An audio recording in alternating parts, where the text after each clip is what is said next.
नमस्कार, स्वागत बा आप सभी दर्शक लोगन के। त खबर बहुत ही शानदार बा। हिट मशीन खेसारी लाल यादव जी के बारे में, जिनकर गाना का करे आरा जालू जोना के ऑडियो आप सब खूब पसंद करनी, प्यार देनी, मिलियंस में व्यू बा।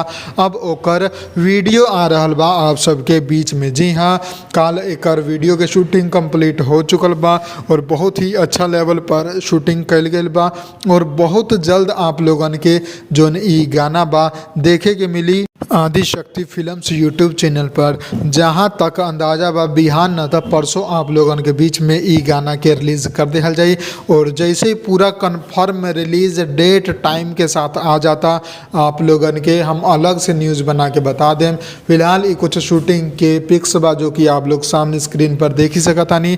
तो तैयार रही आप लोग, खूब धमाल मचाए के बा, खूब प्यार दे के बा।